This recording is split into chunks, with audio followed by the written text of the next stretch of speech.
There we go. We had the wrong button there. Welcome, welcome, welcome. Once again, Mr. Trifecta here live here on YouTube, live and hot and ready to go here with little Northfield Park. We're going to see how we did here for the first five that we handicapped yesterday, as well as we're going to take a look at Woodbine's card tomorrow, talk a little bit, look at some replays, all sorts of fun stuff here. So hopefully you can join in on the conversation here and looking for nothing but a good time.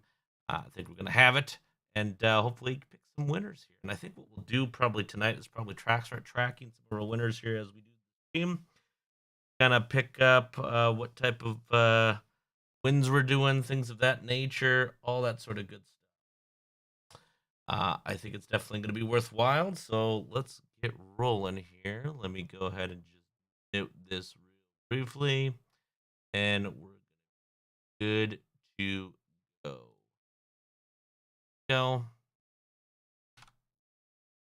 Bam, bam, bam.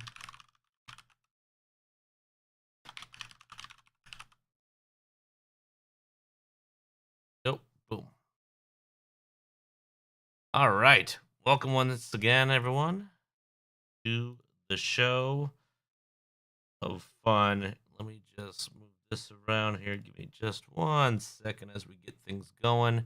We're going to take a look and see how we did. Like I said, we got the first 5 races of Northfield here tonight. And then we're going to take a look at the Woodbine card also. I think that really good. It's going to be a nice little card here. I have no idea what we have for amount of people, number of horses, anything of that nature for Woodbine. So going in completely free of it here. Let's take a look at Northfield. We handicapped, like I said, the first 5 last night. We're going to see we got first 5 here in Northfield. Here we're going to go through the replays and let's get it started here. For the first race, we have our top choice, the 3, followed by the 7 and the 1. Let's go ahead and get that rolling and start that beautiful bean footage here. Here we go.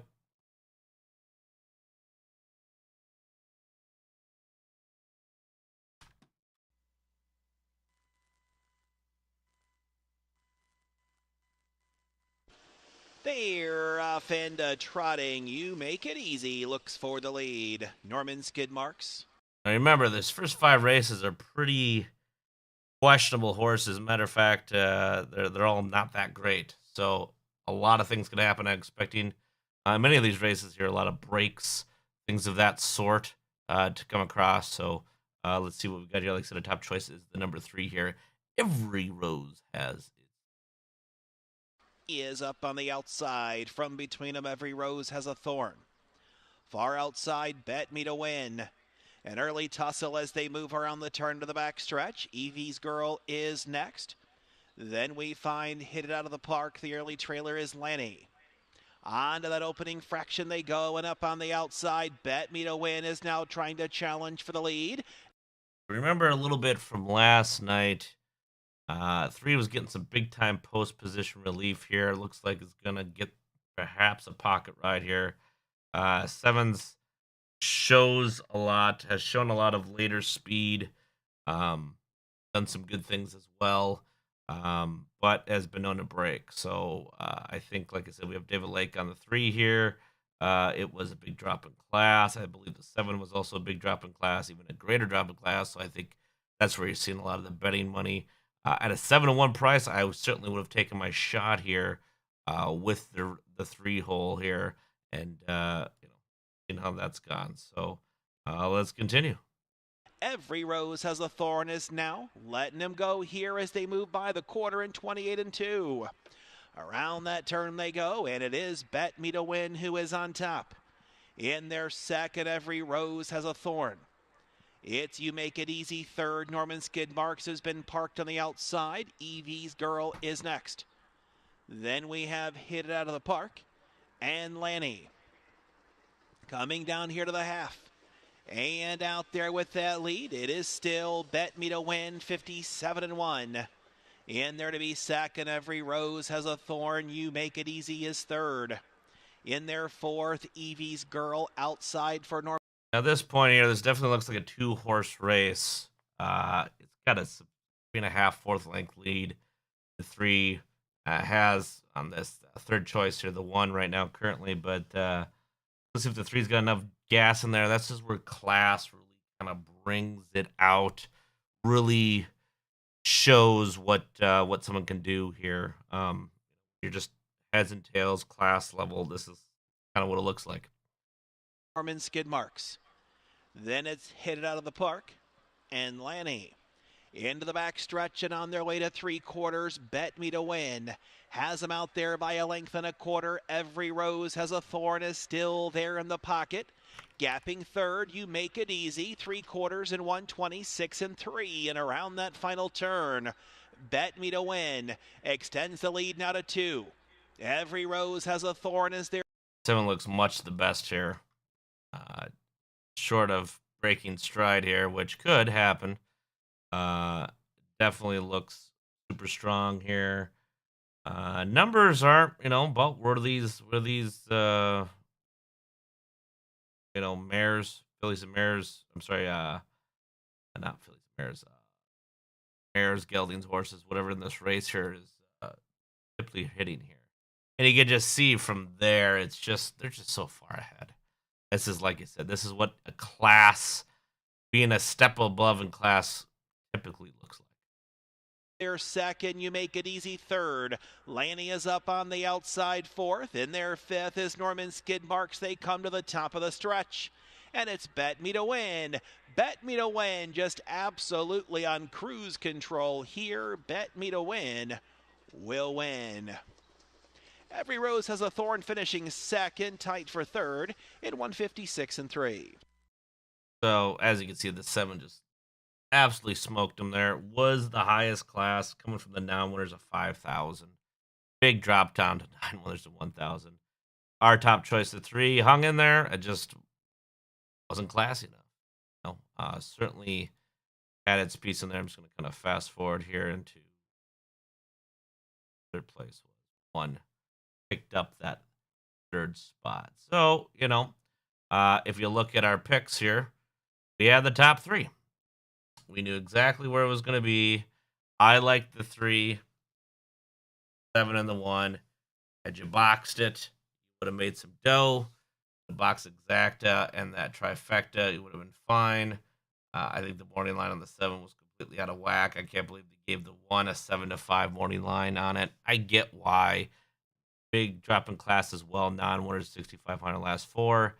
But just looking at it, its stats there, I mean, it's broke a lot. It never really, just because you race at a high level doesn't mean you are a high level. And just this horse never really has ever gotten into things, right? It just never reached that class piece. Compared to, at least with the 3, you kind of was in play. Kind of. But let's see, what was the payouts of that bad boy here? Let's back over. What did we get here? What was the price? Price was not much. $8 exacta, $16 trifecta. Boxed it. You would have made a little bit of money. A couple bucks here and there, something. So not bad. We're in the realm. We can get our top choice up there. Let's take a look at race number 2 here. Race number 2.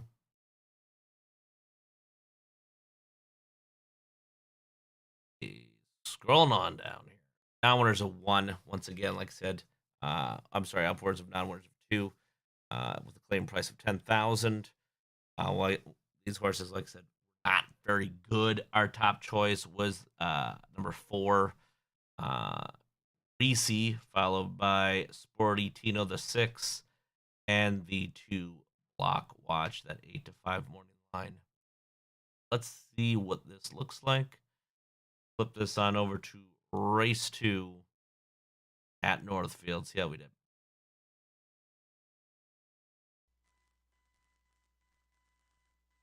The track looks a bit wet too. So obviously we're handicapping, expecting fast. This looks pretty wet. That's obviously going to come and play. That to me, even exemplifies speed. If you're coming on a wet track, you don't want to be the horses behind other horses, getting mud kicked in your face. No one wants mud in your face. So getting that out front, being up front first, really pays some dividends. They're off and pacing and looking for the lead. Block watch. Up on the outside, Sporty Tino. Down at the rail, Princess of the Night. It is Reese who's there in fourth. Out there fifth, Leaping Dreams. Along the rail comes Town Line Vita. As they straighten away to the backstretch, Ruby Alert is next. And that trailer, Always Raisin Hill. Pacing to the opening quarter.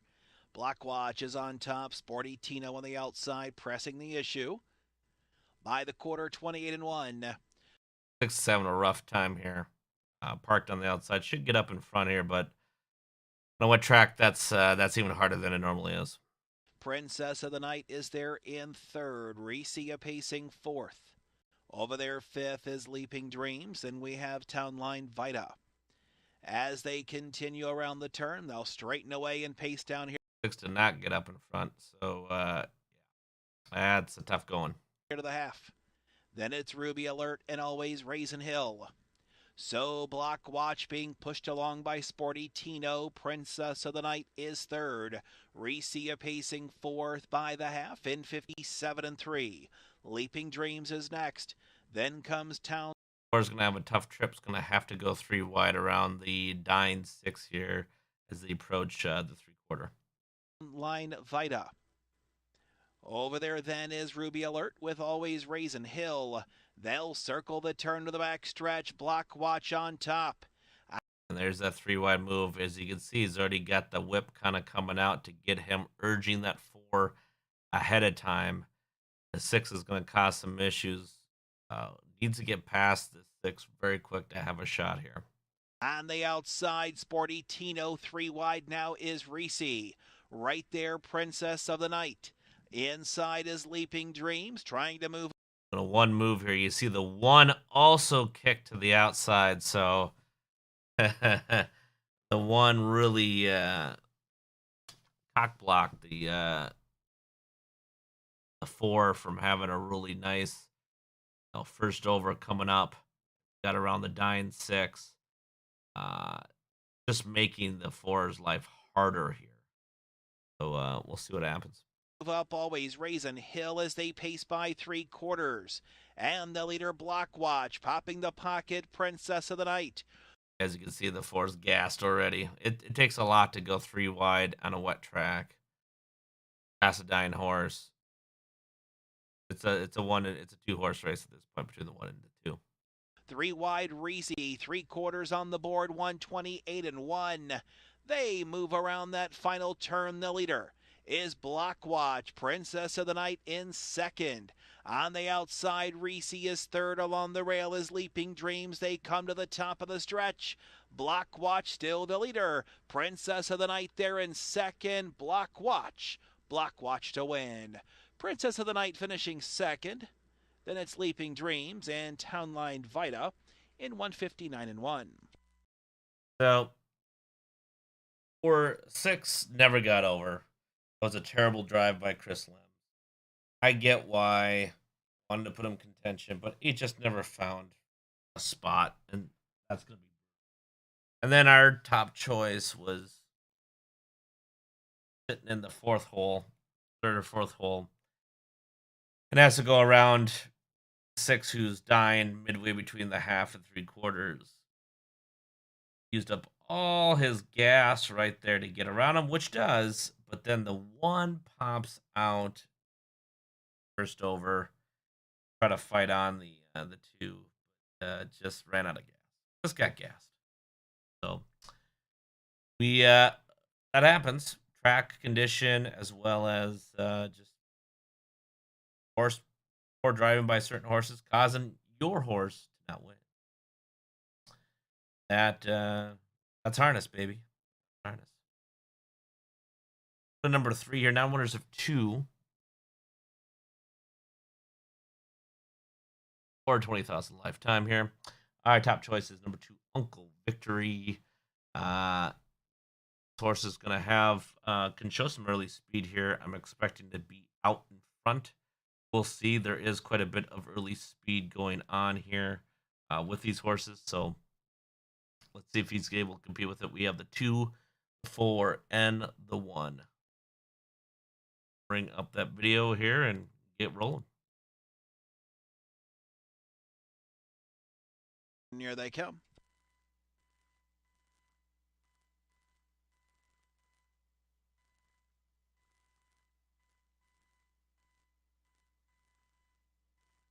Well, that's no good. This is when you just want to cry on the inside. Your horse starts galloping and breaking stride before the race even starts. That's not good. So immediately we're cost them tickets. But let's see what happens. They are off and trotting except for Uncle Victory, who's on a break and going out there. Forget the Magic. She's a Mercedes is there at the rail as they trot around the turn. Dealin' Magic is in third.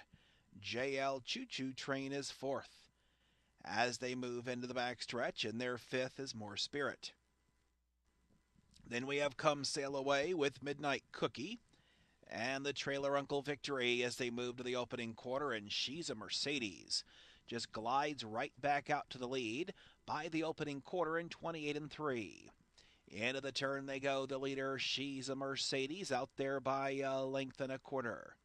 Forget the Magic is their second. Dealin' Magic third. JL Choo Choo Train starts to come up on the outside.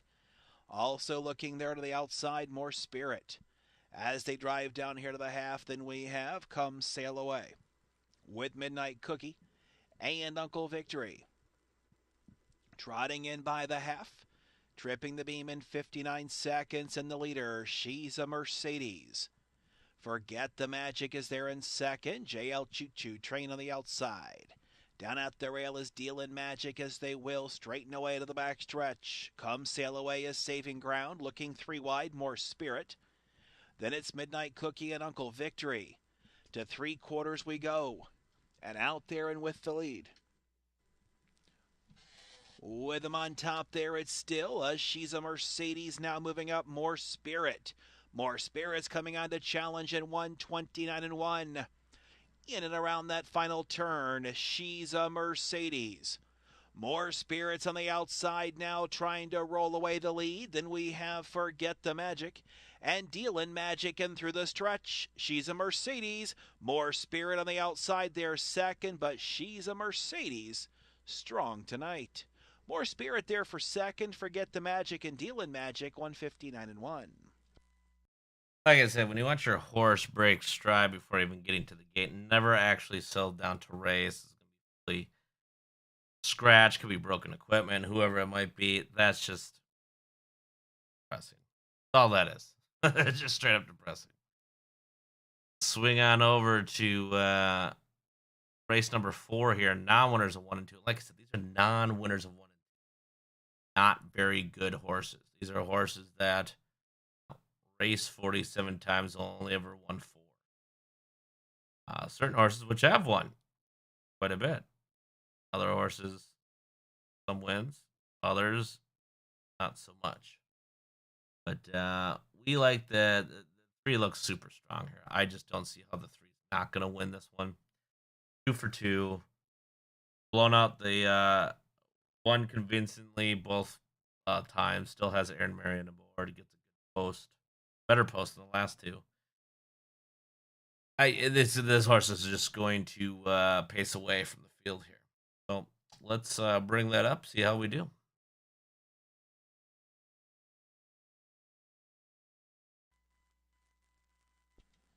For $7,500, top of the stretch, and here they come.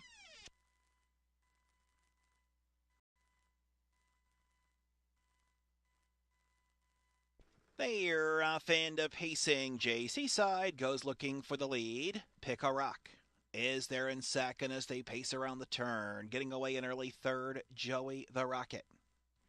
In their fourth, Willie Brennan as they move into the backstretch. Over there to be next comes umpire Hanover. Then it's Brookdale Joey and Pappy's Legacy, so they travel on to the opening fraction. Jay Seaside is on top. Pick a Rock is there in second. By the opening quarter in 27-3, Joey the Rocket is third. Willie Brennan pacing fourth. Over there fifth is umpire Hanover. Then comes Brookdale Joey and Pappy's Legacy. They straighten away and move down here to the half, being led by Jay Seaside in their second. Pick a Rock off stride near the back. Brookdale Joey. It's Joey the Rocket in third. Willie Brennan fourth. Moving to the outside, umpire Hanover looks to pick up cover from Joey the Rocket. The half in 58-2. Into the turn they go. Jay Seaside on the lead. You notice the last couple of horses have been right on the lead. Seven's sitting pretty good here. I think the three's still got the juice here. Certainly going to be able to bring all the pain here on it, so let's see.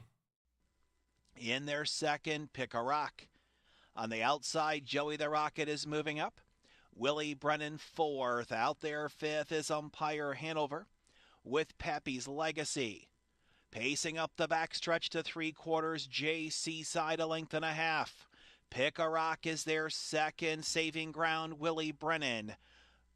Joey the Rocket starts to go the wrong way. Three-quarters in 127-2. Pacing around this final turn, Jay Seaside is the leader.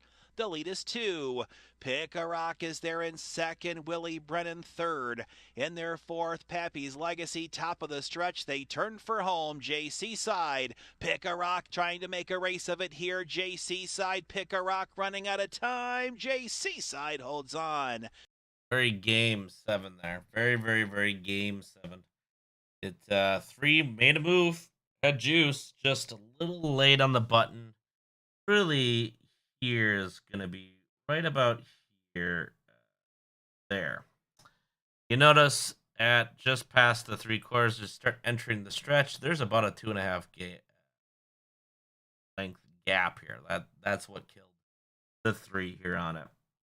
And really, before, pretty tight on that as he's going down the half. It's just about here. You notice the 7 start pulling away. Right about there. Just as they hit the three-quarter.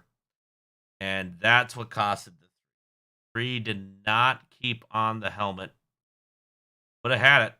And he just, loses by, Holds on. a neck. Pick a Rock there second. Willie Brennan, Pappy's Legacy, 156-1. So, not bad. 5-2 on the winner there. Coming up second. We're coming up short here tonight. Flip it on over to race number 5. So these are non-winners 1 and 2. You just never know what's going to happen. This one's a little bit different, a little bit better. Last one. Non-winners of 4 or non-winners of 6. We're going to have a race for $30,000 or $40,000 lifetime here. We have the top choice. Number 2, Tulsa Bell is our top choice. Shows some good early speed. I think in this particular race, it's going to be helpful. Excuse me. It's the people on the track, the horses that have won on the track, on a wet track, have all been on the lead. No one's lost on the lead since we've been watching. Have not lost. So, got to be on the lead. 4 is going to be tough. 4 is going to be right there as well on the lead. But we like the 2, 4, 7. Take a look. Weather does play a part. Get over the race 5.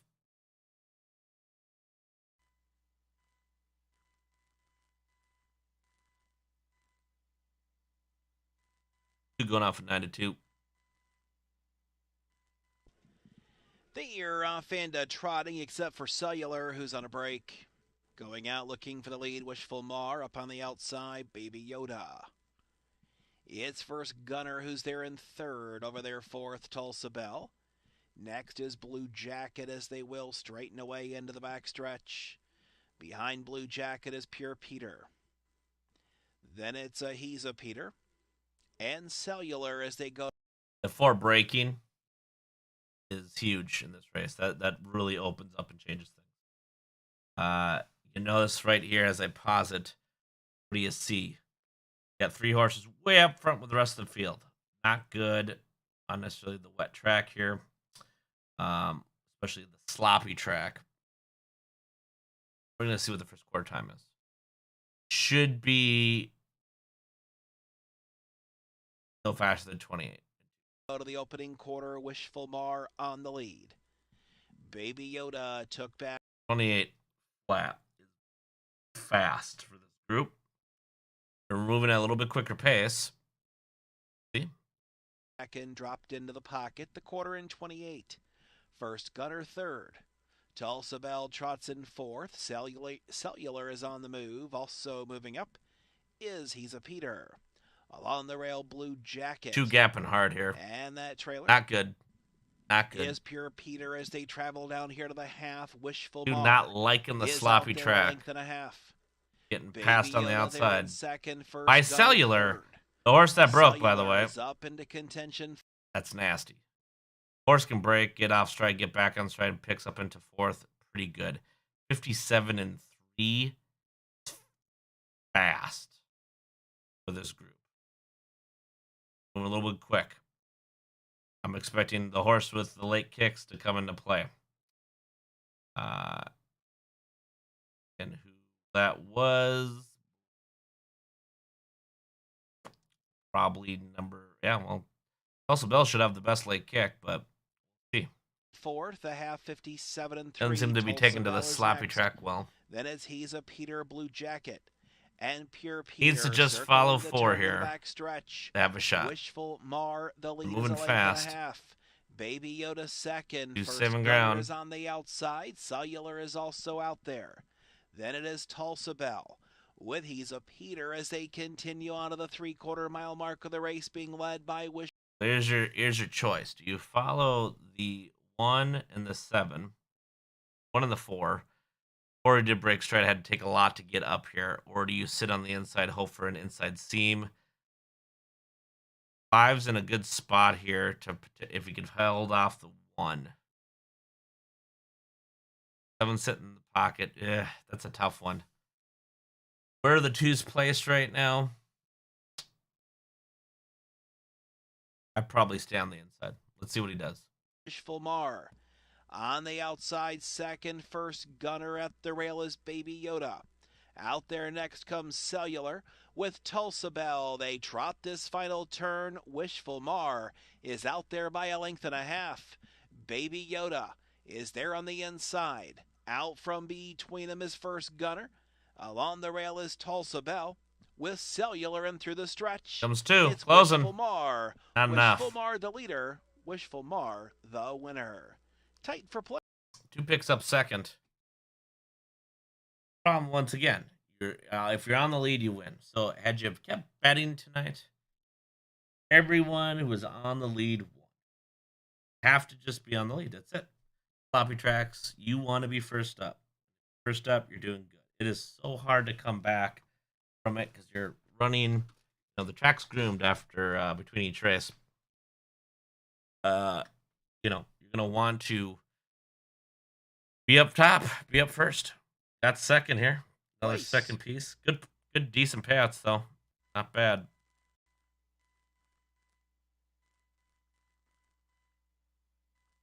Not too shabby. All right.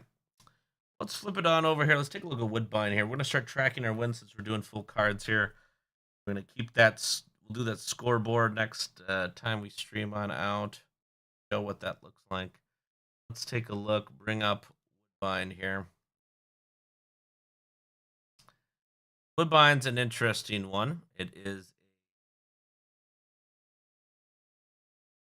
a mile. Obviously, everything's a mile track here, but this is, I believe, 7/8 mile. It's very much has a runway stretch call. When they're at the stretch call, it is very long to get to the end. That's the typical Woodbine here. This, I believe, is the Mohawk one, so still got a little bit more. I believe it's got the lightning lane later in the lane as well.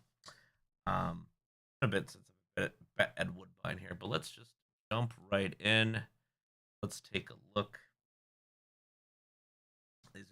4-year-olds and younger non-winners of one. So another bunch of young horses that have not done a whole lot in their career. Um, non-winners one, which means we're not going to get a winning piece. So we're going to take,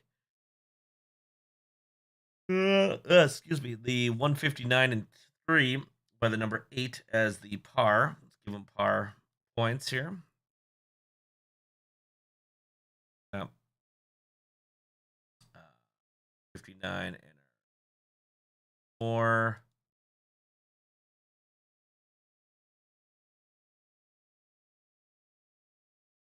That's our par.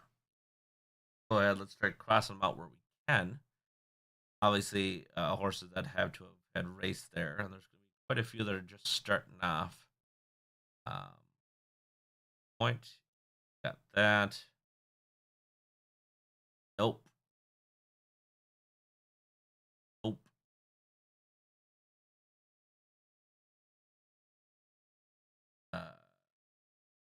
Starting, okay. We're gonna eliminate a little something here. Let's take a look at drivers and let's look at speed. So, point for a driver, qualifiers. So you're not going to see a lot there. Point there. No speed to be found. Point and a point. Look if there's any tries here. Try that has raised. Right here would be one.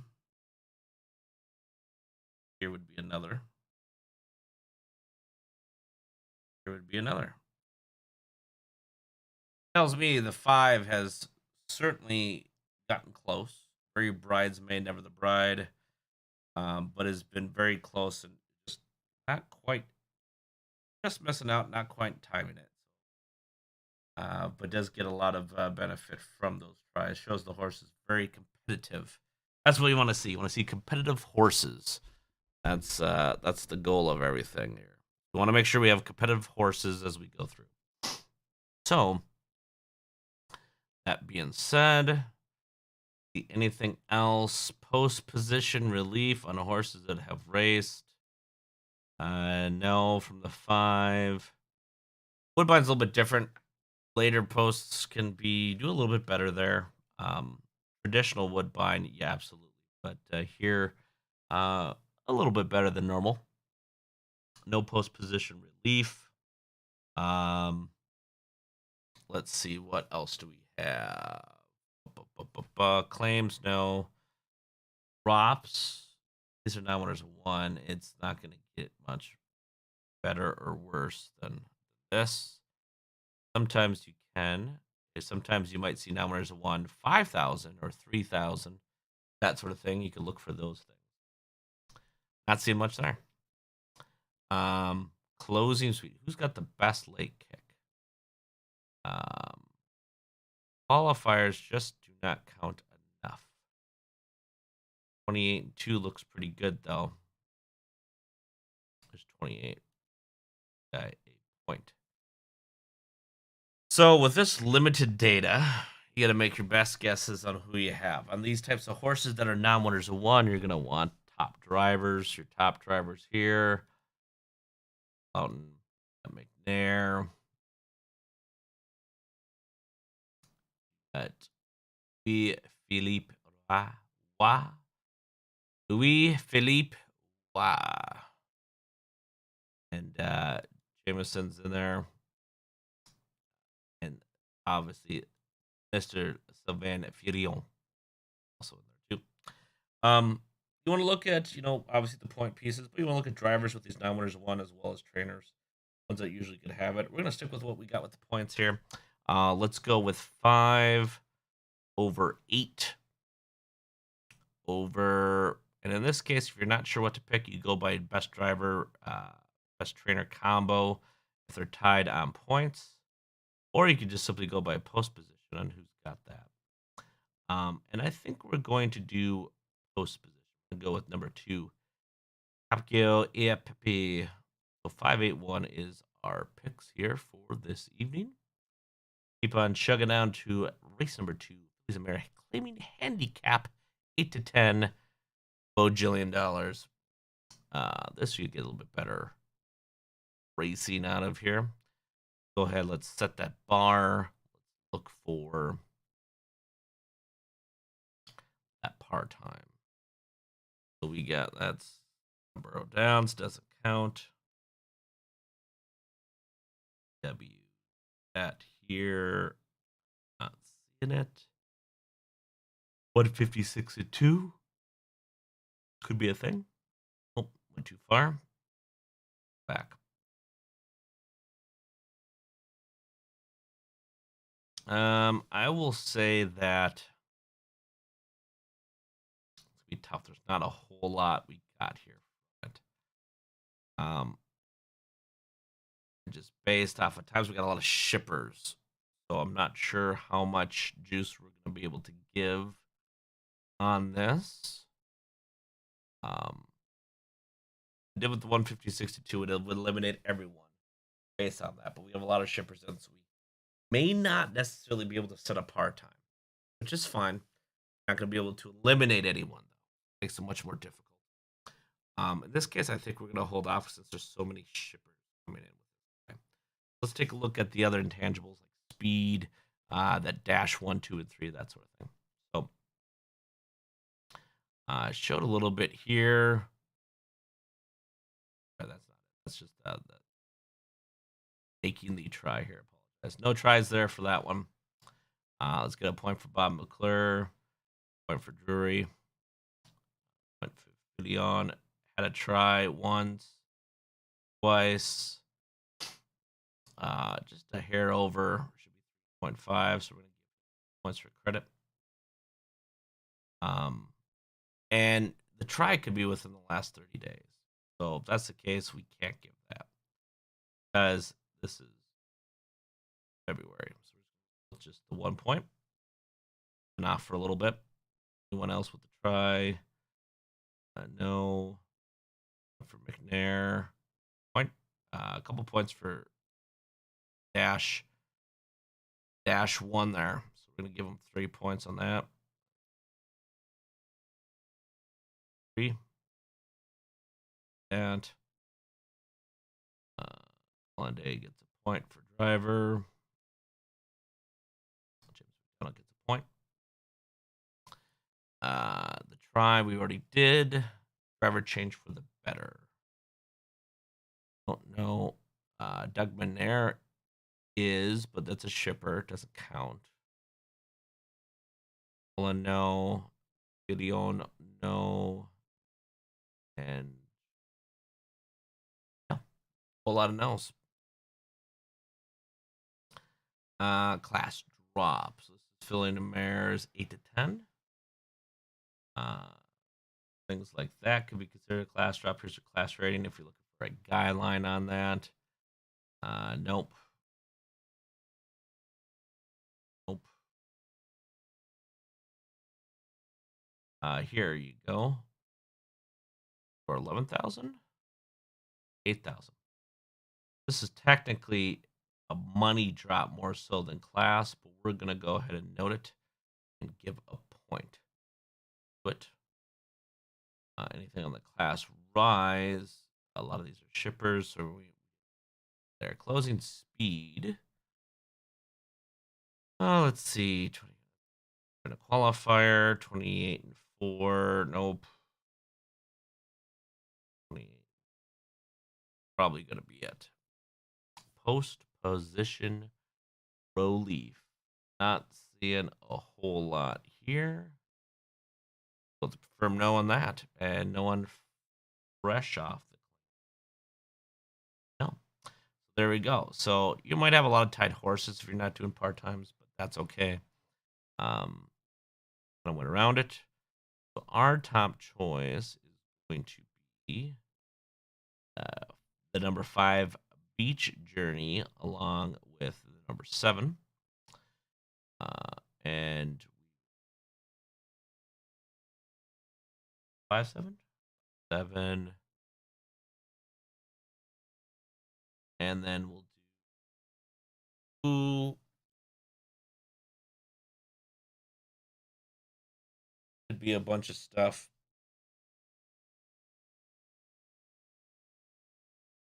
Probably gonna do the 3. I like the tries here. Though they're outside the time frame, I like the try being shown up into it. So we'll go 5-7-3 at Woodbine number 2. Let's skip on over to race number 3. Phillies and Mares, non-winners of 3 or 30,000. Find that part time. We got 155. That might be good. Yeah, 155 is going to be it. Give this guy a pair. That really blew the socks off there. 155 and 1. 155. What you're going to have with that. Non-winners of 3. He is going up. That one last time out, so I already know that. He's going up in class here. Got Bob McClure. Also going to get another point. And he shows -1, so it's 1, 2, 3 out of the gate. A lot of very good things. Not seen any tries on that. Keep it going. 1 for the driver. Nothing else from that piece. Samuel Filion driving there. Not seeing anything. Changes that. Sylvain Filion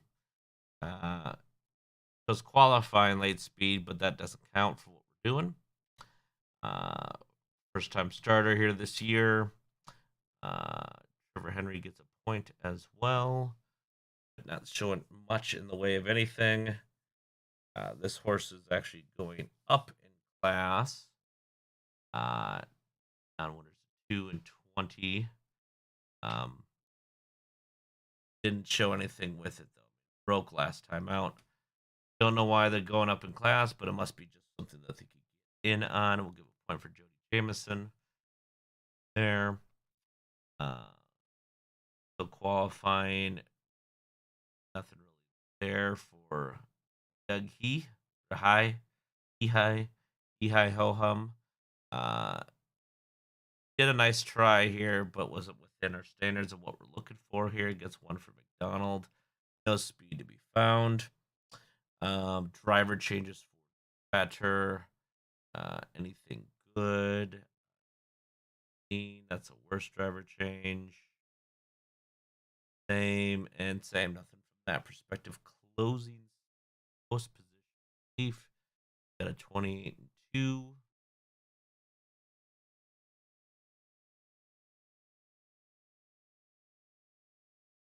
Two matches here as well. One's technically going to be more recent here, so this one looks really good. He's moving up in class, wired the field in a convincing manner.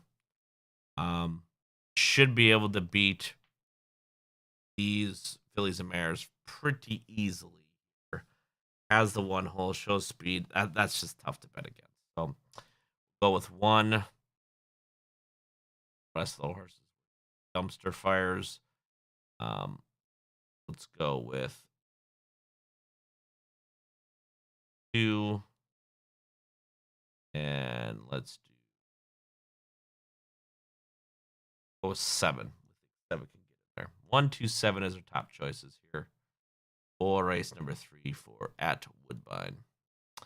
Let's go to number 4. Phillies and Mares, non-winners of 1. These are tough stuff to handicap, tell you that much. Because you just don't know where that's going to end up being. So let's immediately see if we can find any form of pars. I don't know if we're going to 157 and 1, 5 and 2. It's all over the board. I wouldn't necessarily trust a whole lot with it. This is not bad. But once again, if we were to put him in there, it would eliminate all the other horses, especially now when there's 1. I'm going to leave out finding that par time here. Let's move on over to early dash and speed. See some here, but that's a qualifier. I see some here with that dash 2 speed, so we'll give him points. Uh, Nothing for the drive. Um, did have a decent try, but didn't quite make it last time out. It's fine there. Yeah, not a whole lot else going on with the two. Free shipping in, one with Filion on board. 4 Colin Kelly's in there. Had a couple of nice tries, but didn't quite make the cut of what we're shooting for. No other speed to be found. That's fine. One for Trevor Henry. One for Mr. McNair. Um, that no other speed. Do see some later speed here, but that's beyond that 30 days. But let's give a point for Philippe Wa as the driver. Yep, nothing else there. Qualifying. So not a whole lot. Technically, does get a point for the try there. So the try on that perspective. Driver change for the better. Take a look. I think these are all going to be relatively the same. Yeah, I'm not seeing too much on that front. Let's go with post position relief. Any relief in sight? I don't think. Relief standpoint. Nothing fresh off the claim. Let's look at the closing kick.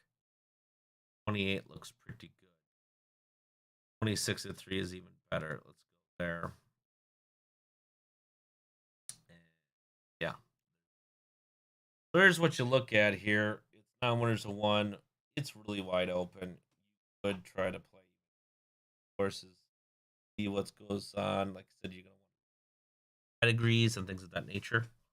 But we're going to go with the point system here tonight, and we're going to multi-way tie. This just looks really good. 26 at 3, very eye-opening. Fractions were okay for this level, so we're going to go with number 6, the Infinity Steelster. Then we're going to add in a 2 horse here.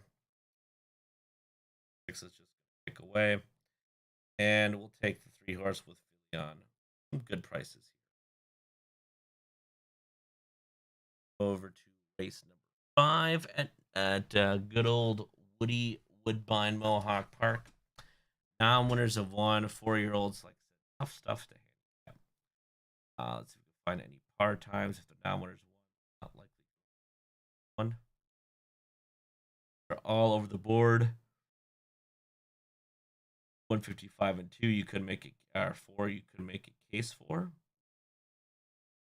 Let's just try it. Last time we did it, let's do it this time. Make that the par. Let's give them a pair of points. 6.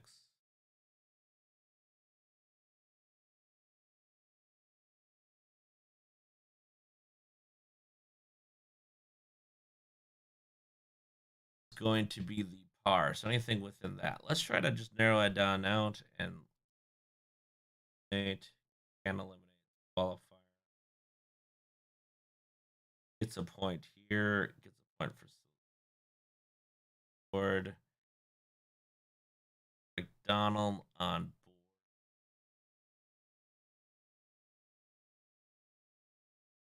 board. Technically is qualified, distanced. It's the last race was really a qualifier on that. I think we'll be okay on that front. Still in the bank. Dice. Highland Seals. Not even close. So eliminated a bunch here. Did do passed out. Bob McClure gets a point. Oh, we got 9 and 10 here. Both qualifiers. Point for driver. And let's keep going. They're non-winners of what I say. 7,000. Pass jumps around. Anything on the try front? Let's look. Almost got the try here. Was parked on the outside. Didn't quite make the cutoff. It does get an option. Try. Closing speed outside of qualifiers. Not seeing a ton. Let's go with 28 and 3 looks to be par. 27 par. It's givable. So you have very much wide open spots here. Easily could see first time starters get in there. That's like I said, where I look driver and training as well as qualifying. Nine's very interesting. A decent little qualifier. Closed pretty well. Decent number here. Probably throw them in on the bottom of my exotics. But let's go with our top choice. 1, followed by the 4. Put that bottom in exotics. Get a little more races here. Now winners of 2,000 lifetime 5-year-olds and younger. One last time. Here we go. We got a 159 and 3. Good.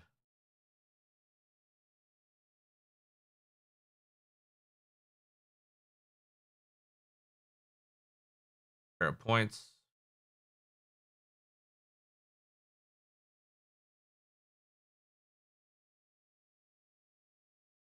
And 2/5. Let's see. Fights here. We might have a bunch on there. Look, not counting that because he was so far behind. And that's relatively far behind as well. Not counting. Definitely here with this guy. Else we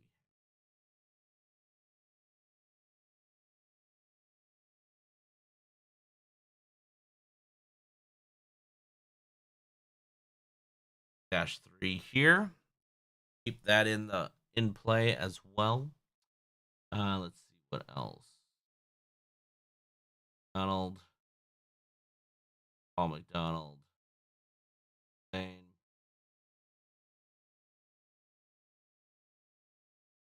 Blur, uh, non-winners of 2 for 20 is what it was.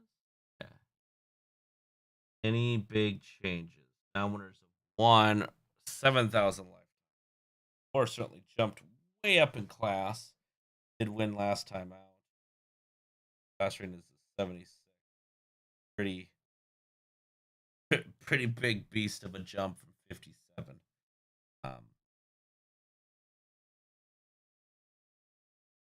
We'll give him a point for opportunity here. Let's see if anything on the try front. Most position relief, nope. Gets a point here. That.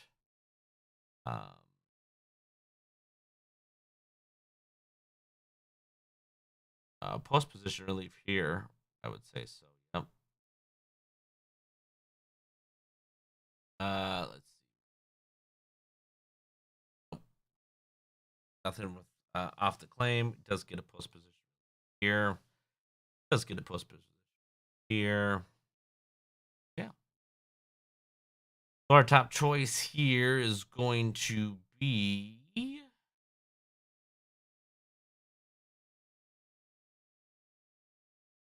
much. We'll go with number 4, 5, and we'll go. Keep on chugging. Hopefully, this has been very beneficial. Like I said, tomorrow we'll take a look, see what we did right, what we did wrong, that sort of thing. All right, Woodbine claiming 17.5. So we got a little meat on the bone in this one. This will get a little bit more interesting. Non-winners of 1 can be pretty brutal at times. Let's see, back and track. Put some cashes here. I got 157 and 4. 155 and 1. 155 and 1. It's gonna be the par. So 155 and 2 is our par times. Let's take a look. We've already scored it there. He gets one. That one. Technically.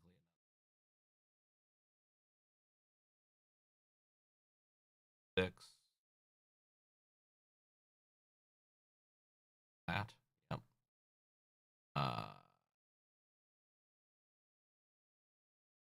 And oh, and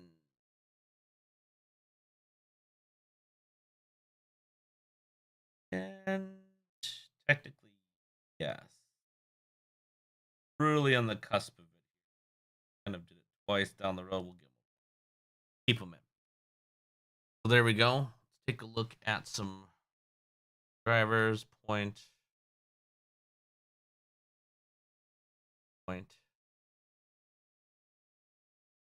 No. Class rise 17.5. Drops or rises. The same thing.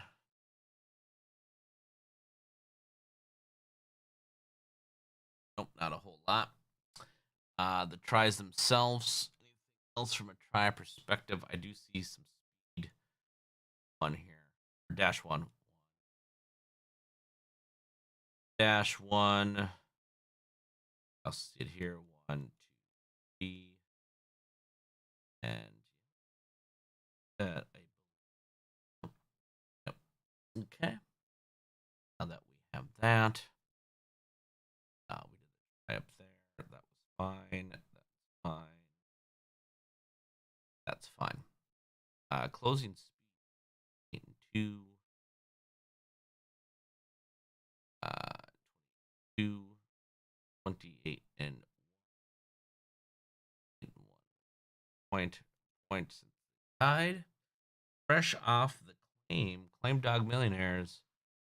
Couple here.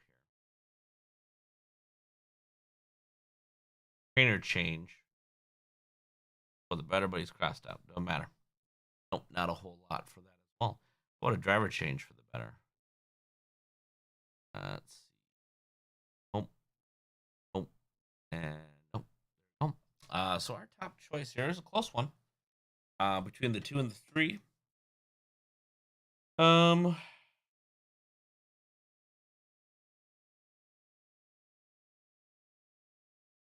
Go with the number 3 here, being first choice, followed by the 2,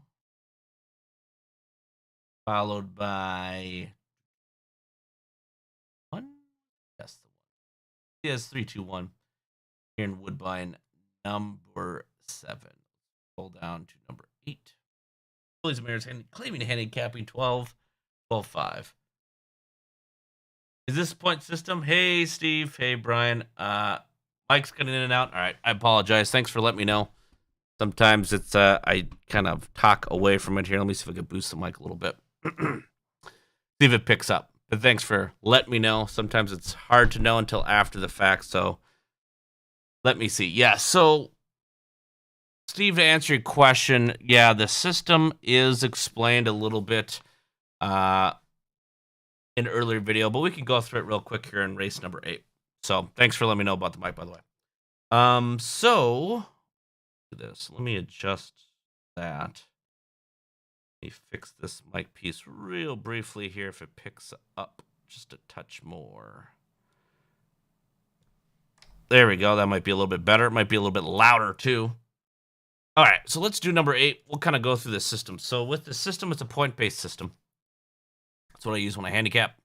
When you look at certain statistics, certain things, we'll kind of go through each piece. So there's a bunch of different point systems, different ways you can handle it. This way seems to work pretty well. It's one I use. It's one I like. It kind of helps narrow down horses for you. It's not 100% foolproof, obviously. Nothing ever is in this game, but it's enough, I think, to get you where you want to be. So let's talk a little bit about Woodbine. This one, Phillies and Mariners claiming handicap 12-5. Let's talk through the system here once again. So First, what we want to do is we need to find the par time. We want to make what's the time a horse has to beat or be in the realm of to be a player in this game. So let's take a look.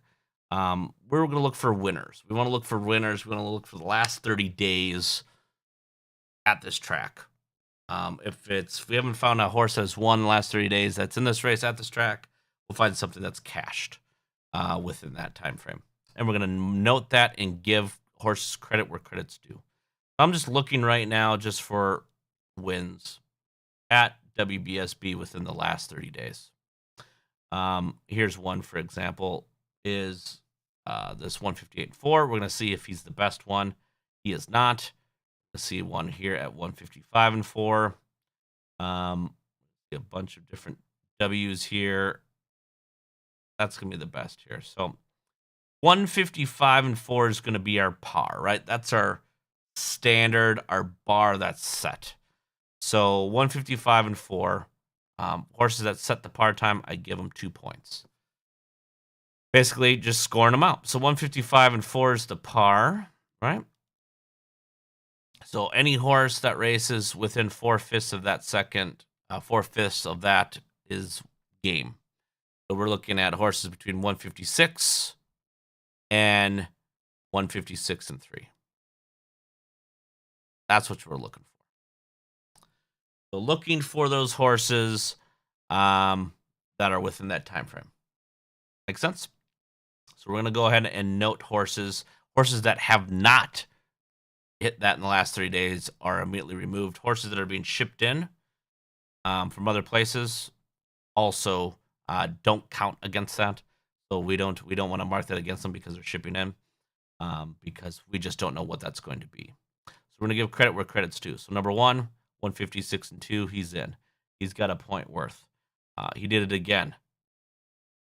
Another point. Just like that. We're going through. Boom. Number 2, 156-3 is back on the 14th. Give him a point. This horse, 157, has not shown anything else.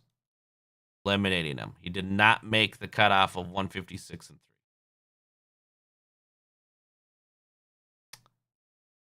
So we're going to keep going. Number 5, shipping in, can't throw him out. Number 6, shipping in, can't throw him out. Number 7, 156, 155-1, technically be a part of that here. 155-1 actually could be the par time with it as well. I just noticed that was within range here of it. So we technically could switch it over to 155-1, and we should. So let's do that. Let's fix this. 155-1 is the new par time. Cross this on out. 155-2. 156. That's our new par time. What's that do, right? That helps eliminate different horses. If we did the 156, it's these horses that we did have marked before are no longer in play. You could theoretically put them in there, but if we want to be stringent with the system, we're going to want to do it like what we're doing. So, go ahead and erase these, and we could simply just cross him on out. 156. Anything in there? Nope. Cross on out. 155-4. Still good. Number 5, shipping in, doesn't count. Right? Number 6, shipping in, doesn't count. Number 7, did it not once but twice. He's the pace setter. He gets 2 points, and he did it again. He gets 3 points. Number 8, 156-3, not good enough. Cross out. Number 9, shipping in. Doesn't matter. So, the way to eliminate horses, simply by making that simple change as we did there, eliminate horses that were potentially in play. And you're like, well, hey, why aren't we keeping these guys in that have been constantly been cashing? And you certainly can. But we are also going into claiming handicap. Anything can happen here. You can certainly keep those types of horses in. How you set your par time is up to you. You could be a little bit more lenient. You could be very strict with it. In this case, we'll be very strict just to show what this all looks like. So let's keep it with that. So that's the par times. That's how you eliminate horses. That's our factor of elimination. Now we got to look further in on the horses that are not eliminated and see what we got. So we want to look at the speed. So I'm interested in looking at the speed of the rest of the horses. We mark speed based on where they've been at in the first, second, third quarter calls or stretch calls. Is essentially here. Horses that what I like to deem as having three different styles of speed. Dash 1 speed is a horse that's in first in the first or second quarter call. Horses in the Dash 2 are horses that are in first in the second and third quarter call. Dash 3 are horses that are in the third and stretch call. Horses get more points the earlier they are in first. Reason being is horses typically on the lead are going to do better. So in this case, we're going to look at here. We notice this is going to be a Dash 2 speed because he took the lead in the second, third quarter. So we're going to give him a pair of points. Here, not seeing any leads there, no points. Here, no points. Because it's not within that 30-day time frame. Remember, 30 days is that golden rule. And I'm not seeing any here, and I'm not seeing any here. I do see actually a little bit right here. We're going to give him... Basically, it's indicative of whether they show early speed or not. It's really what it boils down to. And we want to give horses credit where it's at. This right here is going to tell you what horses are going to be up front. Who are your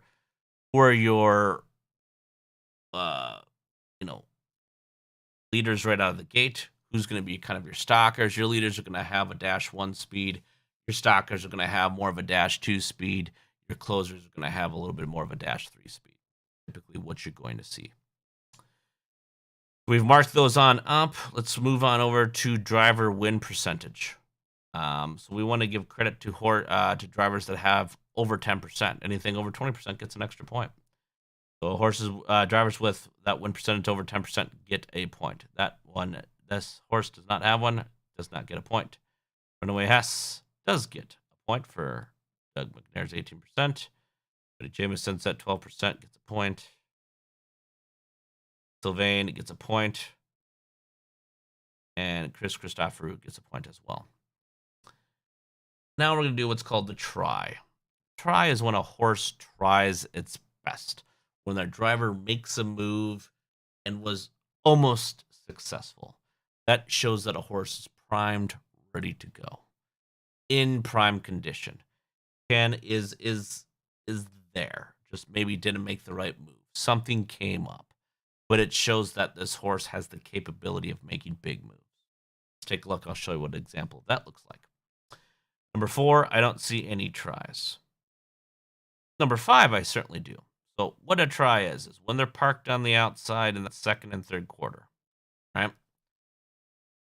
Within the first 1 or 2 races, right? We want to look at the first 2 races or so, very recent stuff, because that shows you the latest and greatest. So this kind of fits within the 30-day time frame. We want to look for horses that made a move. So this horse was in 4th at the first quarter call, back behind 4.5 lengths. Made a move at the second quarter call, up 2 lengths. He's parked on the outside, indicated by the bubble. He's 1.5 lengths out. Third quarter, still parked on the outside, still making a move, and still making progress. Moved to 1 length off. Stretch call by a nose, and then he ran out of gas in second, or the leader pulled away. So that shows me a horse had a try. It was very successful. So horses that are parked on the outside in the second and third quarter, but have lost what we look for. I'm going to give them credit. And those that we give credit, we want to make sure that they have not been beaten no more than 3.5 lengths. In this case, he's only beaten 2.5 lengths. He gets a point. So we're only looking at the first 1 or 2 races. You don't see anything here. We see here, same concept, something royal. Did make a move on the outside. Got a nose, just couldn't pick it up. Gets a point. Same thing back, 2 back. Made a move on the outside, made a move, still made up pace, gets a point. Just it's for the last 1 or 2 races. That's what we're looking for. I want to see horses consecutively have that because it really shows that they're in prime condition. And I'm not seeing anything here on 9. Here's an example of what's not a try. Horse made a move on the outside, kind of died out, lost by 7 3/4 lengths. Did not lose by less than 3.5 lengths. Does not get counted. That's the try. Driver change. So look for driver changes for the better. We want people that have had better drivers. When you're shipping in from different tracks, doesn't really matter. It doesn't apply here. So for example, Tyler Borth compared to Doug McNair probably is a improvement on driver since it's shipping in. We're looking for same track type of stuff. Then with Brett Beckwith, I'm almost assured that Jody Davidson is a better driver than Brett Beckwith, but is being traveling is shipping in from that perspective. Sylvain Filion is better than his brother. I think that's his brother. It's a point. That's an improvement. Christopherio, nope, nothing there.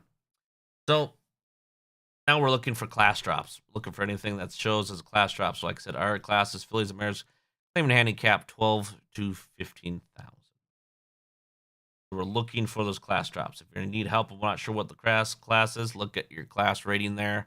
Also look at your purse dollar amount. That's going to help you immensely. So, looking for class drops.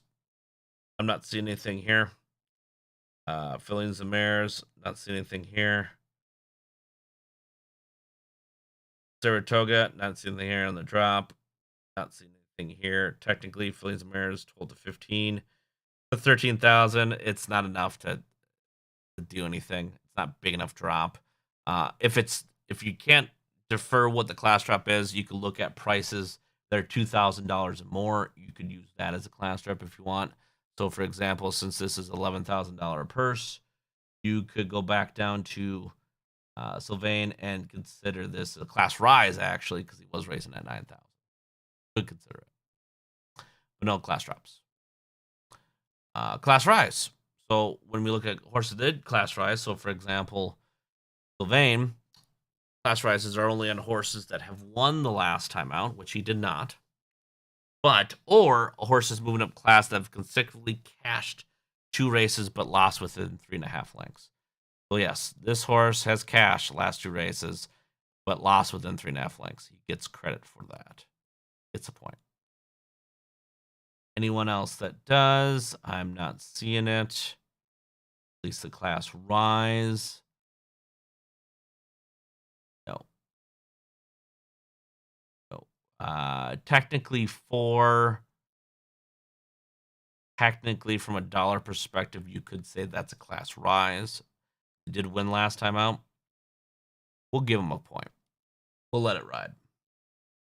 So there's the class rise piece. Now we're looking at closing speed. We're looking for the best closing time. Fastest closing quarter within a horse. So 22 looks pretty good. If there's anything else within the last 30 days, 28, even better. It's going to be 28. So 28 is going to be your best closing. It's a point. Anything fresh off the claim. I'll even take trainer changes as well for the better. Number 10 doesn't count. That's definitely not better on the trainer side. It's just a trainer change. Here's where your claims come in. If that was something that was happening, it's not. I'm not seeing any changes there either. Post position relief. Look for horses that have 7 plus, or in the 7 hole, or 8, 9 hole, 10 hole, that have moved up. They're going to be credited some points here. And I'm not seeing things relatively low. Start in the first hole. Qualifiers, like I said, don't count. That sort of thing. There it is. That's the point-based system. Hopefully that made sense. We go through a bunch of different things. This is really going to be telling you where horses really feel at. So we're not looking at morning lines. We're not looking at any of that stuff. We're doing elimination factor base pieces. Could you include one in the bottom of your exotics? Sure. You absolutely depends on where you put your par time. Par time could be very beneficial. It could also be an hindrance. You could eliminate potential factors as well. But using based off this, we're going to go with number 7 as being a top choice. Something Royal, scoring a hefty amount of points, 9 in fact, over his closest competition, or pair of competitions that are tied. So we're going to go with 7. Now we have horses that are tied. We have the 4 horse with 4 points, and we have the 9 horse. So how do you pick? Well, depends on the track. If this was Yonkers and it was a half-mile track, I'm going to be picking inside horses. Mohawk's a little bit bigger, close in a little bit better, but just based off of information we see, this horse is coming in fresh from Woodbine. We don't know what they're going to do. Sure, qualifiers looked okay, but that's something else. Northfield Park is very much different than the 7/8 mile track of Woodbine, which is very large stretch run. So, didn't the 3 close 28 last time out? Yes. 3 did close at 28 last time out. But 3 has been eliminated. We don't consider any horses that have been eliminated. Not at all. So, we definitely don't consider those pieces. So, that being said, what do you pick, right? Well, 9, just shipping in. Coming from a half-mile track to 7/8 is big difference. Big difference in track.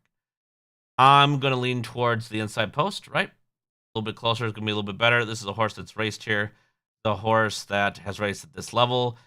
This horse has raced at similar class ratings and has won.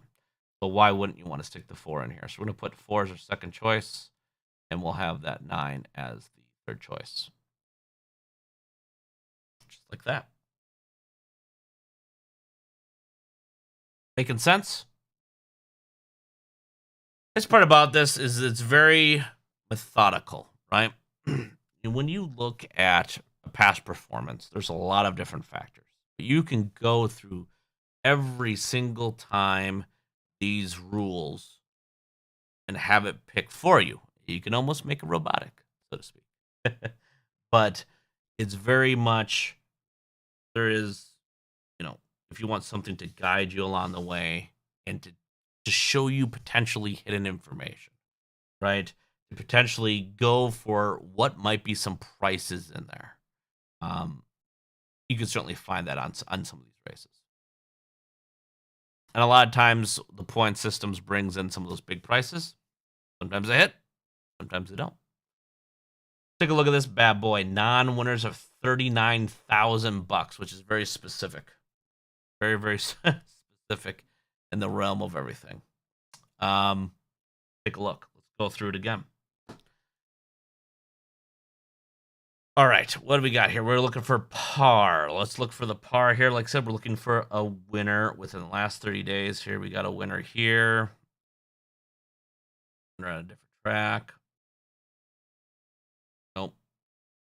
Here's our par right here. 158-4. Probably saying, well, heck, what does that mean? Why would you do 158-4 instead of 155-4, which is a 3 full seconds faster, right? Well, there's a couple different reasons. We're looking for what has won that day. It could have been a slow track. It could have been something wrong. There could have been malfunctions. I mean, just simply looking at fractions, you could tell the big difference is these were pretty slow fractions compared to the other ones. Why that timing is so far off.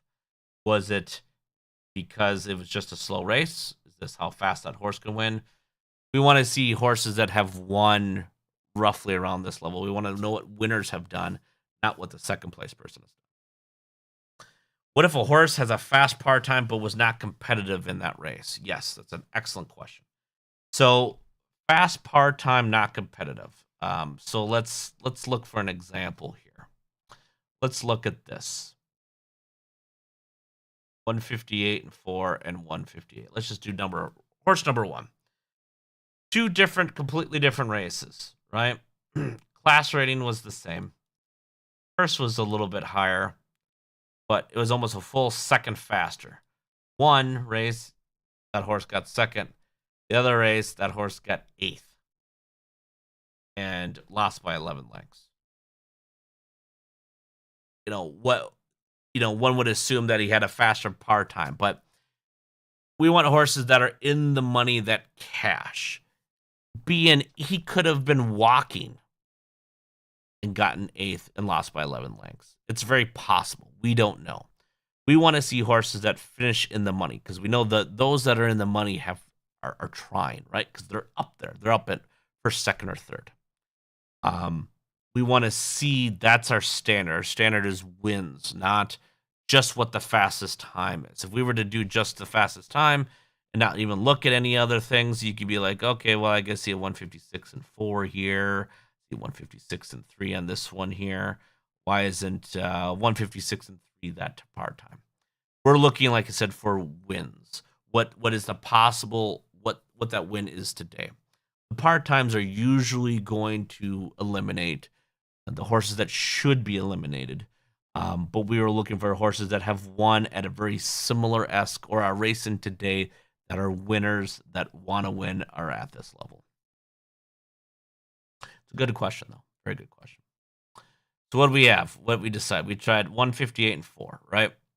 So, and it'll work itself out from a par perspective. If the par's too high, you're going to have a lot of horses with points, and you won't have as many X's out. And that might be fine, right? It might be a very competitive race. You might have par times where there is no horse eliminated. You might have a par time where it's the only horse with that par time and no one's even close. So what do you do then, right? Are you going to bet just the one horse? Sure, you could. But if you're looking to get a gamut, you kind of got to be a little bit flexible and understand if you picked 154 was your par time. Well, there's no horse at all in this race that's going to even amount to 154 and, within that 4/5 of a second. So you got to realize that's probably not the right par time. Very fine line between having too much and too little. And that can make or break you, right? Because once you use par times as an elimination factor, you are eliminating horses. It's going to drive you to being very rigid with your betting. It's going to drive you very rigid into how you define horses, for better or worse, right? So 158 and 4 is the par time. And I'll show you what it looks like when there's horses that have beat that time. So 159, and so 159 and 3 is your cutoff time. You're going to see some points come up here. So just your example, 158, right? You could give this horse a point, right? He's within that, well within that time frame of the 159. But was he really competitive? Was that really his time? Was the horse just walking? Maybe. I mean, before he did 158 and 4, maybe he's worth it. In this case, let's just be rigid with it, right? He was within the time frame. Let's give him a pair of points. One for that, one for this. They're both within the 30-day time frame. Number 2, here's our par time. This guy also did a 155 and 4. Huge par time. Give him another point for it, right? Let's keep on trucking. What's that? 158 and 2. Also did it. We're technically within 30, 31 days. You could give him another point to it. I'm going to give him another point. Number 3. There's a spot there, and there's a spot there. Is it competitive in this last race? No, absolutely not. Could you not mark him it? Absolutely. But in the day, it's be definitive on what you're going to do. If you're going to give everyone a point because you're rigid within that time frame, do it.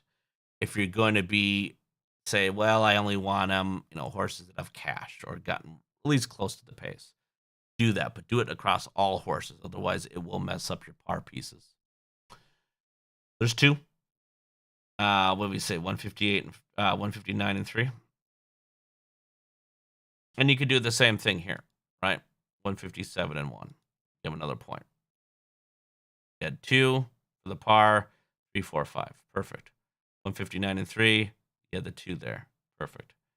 159 and 3. He had the 2 there. Perfect.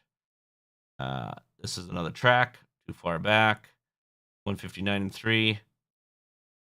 Sure. these guys have been in. 159 and 3. Sure. Boom, boom, boom. 159. 3. So what? Now that we did it, right? We opened it up. We started at a higher par time. What does that really do, right? You notice a lot of the horses have 2 and 3 points, right? Well, if everyone has 3 points, does anyone really have any points? If every single horse had 3 points, is anyone better than the other? No, they're all. You might as well all be at 0, right? Same concept. So just be very rigid with this. The horse that still had the fastest time still has the most points, right? It's right here. Still had the most points. Got 5. So it's still going to come out ahead. Just be very rigid with what you do. We did the par times. Let's go ahead. Let's take a look at the speed factor, right? We didn't cross off anyone. You notice that. Nothing was crossed off, which is fine. That may or may not occur. It's nice when it does because it eliminates some things. It just makes you have to do more work, right? Not a big deal. Speed. Not seeing any speed here. I do see some here, though. Shows speed. Got 5 points. Give him 3. Got -1 speed. He was wired the field. 1, 2, 3. Qualifiers don't count. No speed. No speed. No speed. Lone speed here. This guy's the only horse that's ever actually got out in front. Crazy, huh? That's the speed piece. Driver win percentage. Let's go through it. 1 for Bob McClure. 1 for Trevor. Nope. 1 for Chris. Nope. Nope. There you go. The try. Let's see what anyone has tried. Nope, didn't try. Sure did here. He gets a point. You could do it within the last 1 or 2 races. You could also do it in the last 3 races. You could also use the last 30 days. I usually like to use the 30-day as my minimum. You could be very rigid if you want to do just last 1 or 2. That works too. Another try right here. Boom, he's up to 10 points already. Didn't make it here. Wasn't within 3.5 lengths. Didn't make it here. Wasn't within 3.5 lengths. Let's see what else. Tries. Nope. Nope. Nope. Nope. Nope. Yep. Right here. Technically, had a try. Did not win. Well, just can't win. But gets a point for trying. Shows you it's in form. That's what it does. Shows that horse that it's in form. All right. That's the try piece. So driver change for the better. Nope. Nope. Nope. Nope. Not seen any big driver changes. Nothing. Let's look for class drop. Now winners of 39,000. Anything bigger, but let's look. Oh, nothing. Class rise. Anyone that's risen up. Now you'll see there's a couple of technically he's on a big class up. He's way higher. But to be in the class up, like I said, you got to either win last time out or cash last 2 times. Doesn't count. Non-winners of 3,000. We'll look at this one. Non-winners of 38,000 and 3,150. In that high level, they're going to be the same. You could theoretically do it, but the purse is the same number. It's just the non-winner piece just went up. So that's I don't consider that. If that was the case, that's not considered a class rise. But this let's look at. Non-winners are 3,000 in the last 5. Well, you could, in theory, say the non-winners of 3,000 last 5 is the same of non-winners of 31,500. Class rating's the same. Purse is the same. It just means that they were in races of someone who hasn't won 3,000 last 5. And that could be many horses, it could be the same. Non-winners are 39,000 in the last year, minimum with 15 starts. That's such a large field. Pretty much this race is to pick up all these horses that can't fit in any other race. Really what it shows. So I wouldn't consider that a class rise. I don't believe there's any class rises at all. Closing speed. Let's look for the fastest closing speed. 27.4. Nope. 27.4. 27.4. A lot of 27.4s. So if they're all the same, let's all give 27.4s a point. They'll match.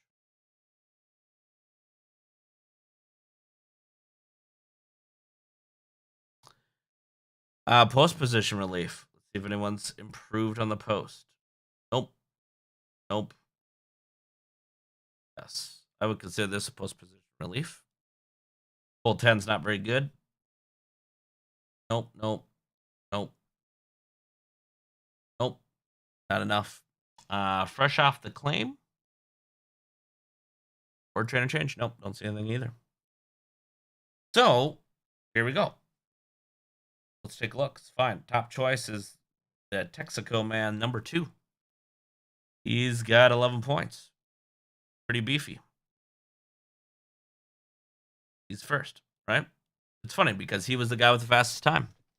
Yeah, he was also the guy with the bar time.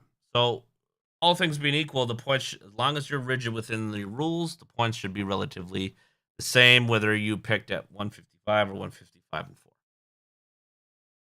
Because there's just so many points in which a horse can get. Let's see. The next 2 choices are the 3, Swan's Honey, and 5, Victor Invictus, both with 5 points. Let's look at both here. 3's got a post position relief. Got Trevor Henry aboard. Hasn't done a whole lot. Cash 2 back. That's not bad. That's in the conditional race. Number 5 hasn't cashed in a decade. Not at all. Kind of hangs around. Kind of sits around there for a little bit. Most likely is outclassed. Needs to probably be around the 75 mark. Probably will start getting some W's from a class rating perspective. So this I would definitely put number 3 my second choice. And then I'd have number 5 as my third choice. Should get a price on 5. They just kind of hang around. Third option's always difficult. There could be a couple different horses that could get in there as well. But this gives you an idea. So there we go. Choices are 2, 3, and 5 here for race number 9. 10th, and is this the 10th and final? 10th and final. Pop-up event final, claiming 9,500. Let's take a look. Let's see if we can find a W. Here we go. 155 straight up. A lot of winners here. This is going to be a fun one to cap. 154 and 3. Yowzas. Yowzas. Quality race in there. 154 and 3's got your dub. Them 2 points. 4 and 3. So our hard times are 154 and 4. 155 and 2. You're going to see some eliminations here. 155 and 2. Got it. What it's got to be. So we got boom, boom. 1, 2. 2 points. Let's see. Shipping in did race at 155 and 3. Technically shipping back, but did race within there. We want to see horses that have raced here did not make the cutoff. I'd cross off number 2. 155 and 2. Nope, not even close. 156. Not good enough. 155 and 2. Yup. 155 and 2 gets a point for this guy here. And there we go. It just has the one there. 155 and 4. Not good enough. And 155. Got it there. Pretty good. Get the point. And not good enough. You notice how we've eliminated a lot of different contenders. When you have a strong, a lot of horses with a lot of wins, you're going to get a better selection of par times. You might find some hidden winners in there as well. Speed, let's take a look. Yep, definitely -1 here. D1, 3 points.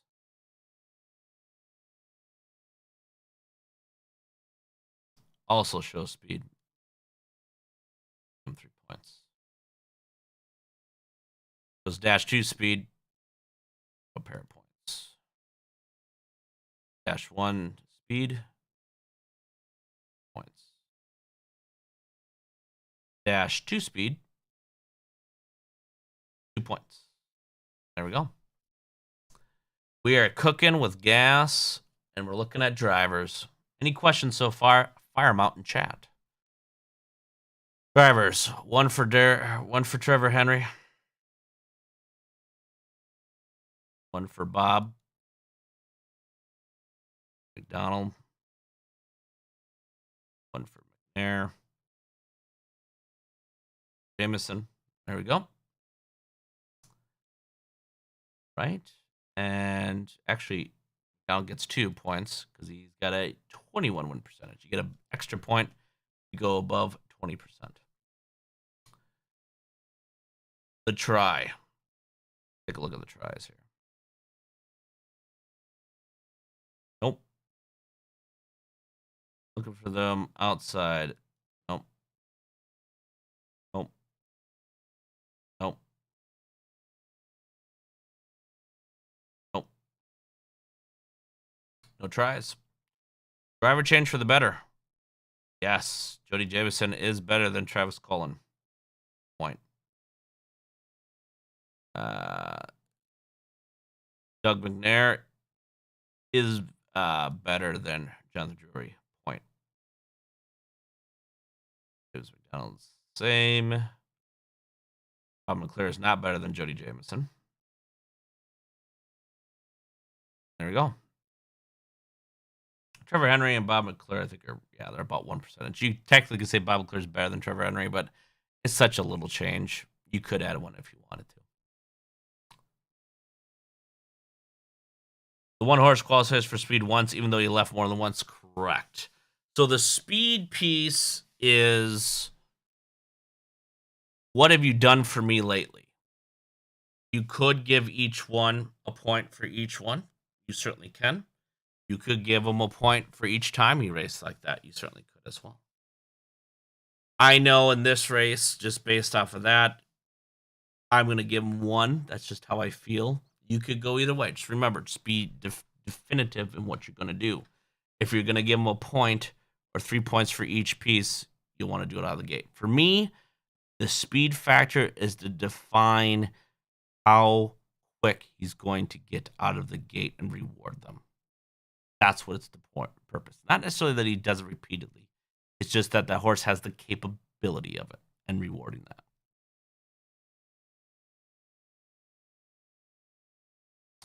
So, class drop. Take a look at class drops. So this is a 9,500 claiming event. All right, class rating is 76. Trevor Henry, technically, and this is a final, so you can't really use the purse here because this is a series event, right? So you can't use the purse here. And I have to probably go by class rating if anything. Really, this is claiming $9,500 or up. This is a $14,000 claimer. This, to me, feels like a class drop. I'm going to give him a point. This, technically, is a claiming conditional, right? 76, 71. Despite it potentially being 17.5, class rating wise, technically not there. You know, if you were looking at this horse, for example, technically not a class drop. Technically. 9,000 claiming stake. That's the same thing we're doing here. No need to worry about that. Nothing from that perspective. Within 30 days, conditional. You could say this is a class drop. Right? Horse dropped in class. Got that. You could count that. When I look at class drops, I like to look at the last race. You could go up to 30 days on it. I like to look at the last race. Claiming conditional 17.5. Once again, like we talked about before, not technically a class drop. Technically. This is another claiming stake. Claiming stake. Claiming stake. Yep. About it for that. Let's take a look at the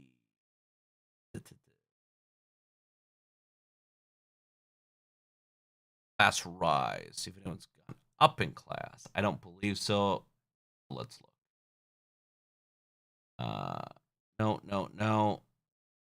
No.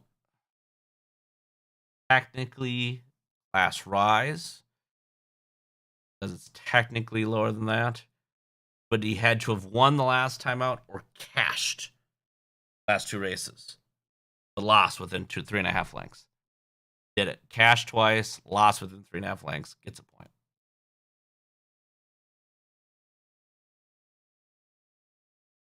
This, no. Same thing. Nope, no worries about that. Fresh claim. So this is going to be interesting because all these horses keep getting claimed back and forth. Not as good enough claim. Nope. A claim has to go to a trainer with a better win percentage. Technically, yeah. Got a better claim percentage. Improved. Yep. Nope.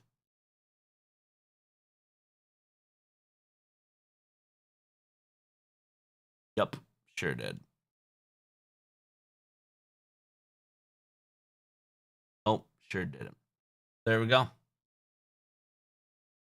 Brings it all up into it.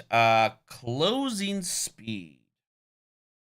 Look at our closing speeds here. 27 and 4 here.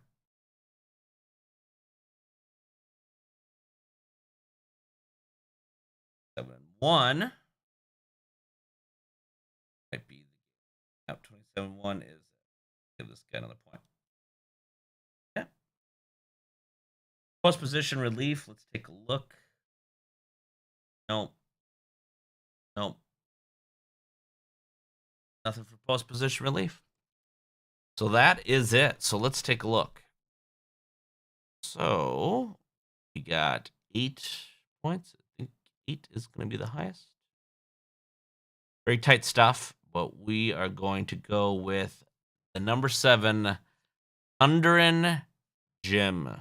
Top choice. Ugh. 7. Now we have a couple of second choices. We got the 1, 5, the 1 and the 5. All right. Let's break down the 1 and the 5. 1, technically, a small little minor drop in class, gets Trevor Henry aboard, shows some early speed, has sat in the 2-hole and the 1-hole before, hasn't done much with it. At a very similar class level, drops a little bit, might be what he needs. Just because 3 back at 8,500 claiming stake, part of the field from the 7-hole. Might be what he needs. Let's go to 5. Also shows some early speed. 1 last time out at this level, fresh off the claim into a improved claiming barn. It's a similar post as before. I don't know with this, with the amount of early speed in there, I don't know if the 5 is going to get up there better. I'm going to go with the 1. I'm going to go with the 5.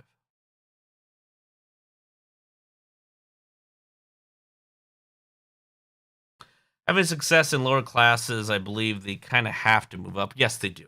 Absolutely, they do. Yep. There's a reason why there's non-winners of $28,000 in 2021 is because they have not won more than $28,000. It might be other. They might not fit in other classes, or they might outlevel their class. Very much when you see horses that race and they race constantly, right? So they're they win at their maiden race, they win at an optional allowance race, and I'm just using regular horse racing terms. And then they get into something much stronger. And harness, it's very much the same way, right? You're gonna have your non-winners of 3,000 in the last five. Then you're gonna have your non-winner. They might get second. They're gonna have their non-winners and 4,000 in the last five, and they might get fourth. And then they might have to go the non-winners of 5,000 because what they've gotten from second and fourth place was enough money to put them over the limit and get pushed up to the non-winners of 5,000. So yes, it does happen. Horses eventually, unless they constantly win or just are on point, will eventually hit a wall, and you'll see that wall in harness, where they just don't win anymore. An example of this would probably be here. Well, five maybe. But let's do a horse that would be an example. I think the last race had a good one. Look. So an example would be just using number five here. Five hasn't done anything since December of last year. Hasn't cashed. You notice it's going to be constantly in 79 and 80s. Now, this is because it's ownership's choice. They're putting them in non-winners of, may not be necessarily owner's choice because a lot of them are non-winners of 36,000 conditional and non-winners of 30,000 conditional. Just haven't done anything. In this year, they could probably pick stuff like that because they haven't won anything in 2022. Now, however, in this race, it was minimum 15 starts and 21-22. So they're probably taking both 21 and 22. And if you notice that, in two races out of the last year, they won, and out of all their cashes, they made 34 grand. So that's why they're fitting in those spots. They can't go any further. This particular track may not have additional races that can get there. That's why this five horse is a constant loser. It wins likely probably around this 75, 76 class level. But if it literally cannot go down by rules, kind of sucks as an owner, right? Because you're stuck racing against horses that are just always going to be better than you. Unless your horse somehow catches lucky break, horses break, whatever.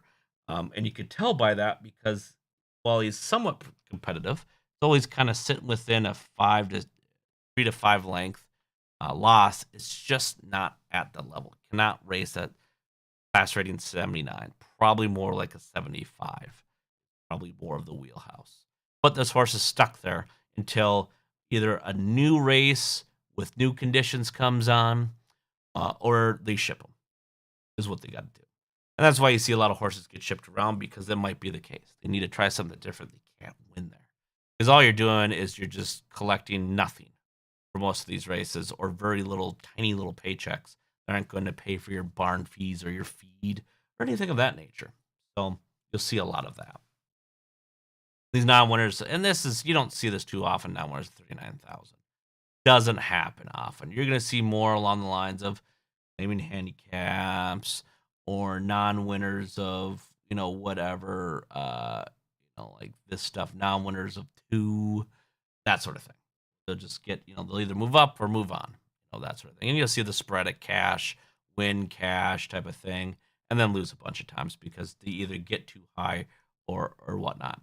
Prime example would be, technically here is this horse did amazing at a class rating of 82, right? Did fantastic. The only reason I think this horse did get this second is because this track was sloppy. Probably likes the wetness. You notice that then it'd start racing, and non-winners of 1 was 7,000 lifetime. Won that race. That was a class rating of 73. Much farther. Fast drop, you would say, from when he raced before. And then he actually raced against horses that were on normal tracks. This one was good, but this one was fast and got thumped. Now, mind you, he broke this time, but got thumped here by 6 1/4 lengths. And then moves down to non-winners of 2 because these were stakes raised, whatever this on harvest was. Now non-winners of 2, which is the more logical step to this non-winners of 1, cashed again, but likely he hit his peak. His peak is, he did cash, but he lost by 7 1/4 lengths. His peak is probably more along the 73 mark because you can notice everything else he has not done well until he got back to coming from this piece. Oh wait, there we go. Fine. Delete this until he got back to class rating 74, and he got back in the money. So there's horses that, like you said, you bring up a good point, Brian. Horses that reach to those levels, they're capped. The horses are just not that good, right? But then they get, he won again, and then he got stuck back up higher, technically the same level, but he broke again. He broke stride again.